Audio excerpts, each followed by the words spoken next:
76, the first personal computer.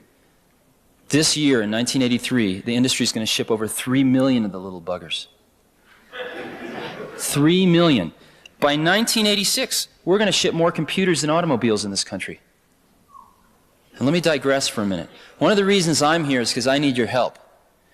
If you've looked at computers, they look like garbage. All the great product designers are off designing automobiles, or they're off designing buildings, but hardly any of them are designing computers.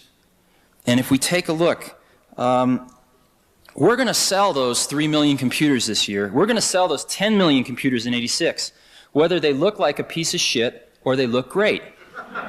It doesn't really matter, because people are going to just suck this stuff up so fast that they're going to do it no matter what it looks like. And it doesn't cost any more money to make it look great. There are going to be these objects, this new object that's going to be in everyone's working environment, and is going to be in everyone's educational environment, and is going to be in everyone's home environment. And we have a shot at putting a great object there, or if we don't, we're going to put one more piece of junk object there. By 86, 87, pick a year, people are going to be spending more time interacting with these machines than they do interacting with their big automobile machines today. People are going to be spending 2, 3 hours a day sometimes interacting with these machines, longer than they spend in a car. And so the industrial design, the software design, and how people interact with these things certainly must be given the consideration that we give automobiles today, if not a lot more. A pretty fierce problem. Now, Apple's strategy is really simple.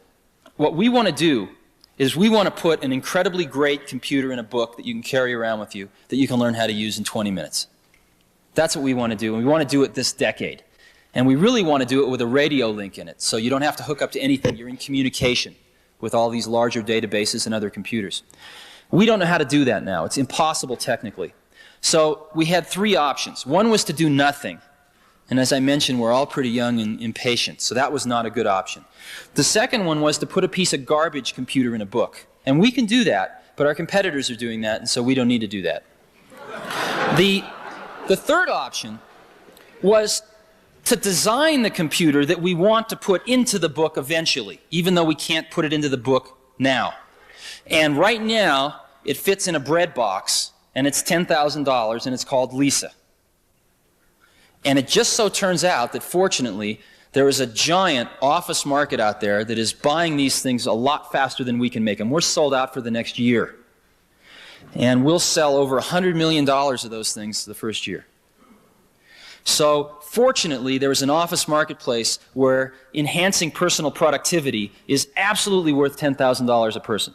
And they're gobbling these things up, and they will pay for the development of this new technology. The next thing we will do is we will find a way to put it in a shoebox and sell it for like $2,500. And that'll be the next step. And finally, we'll find a way to get it in a book and sell it for under $1,000. And we will be there within 5 to 7 years. And that's what we're working pretty singularly on. Yeah?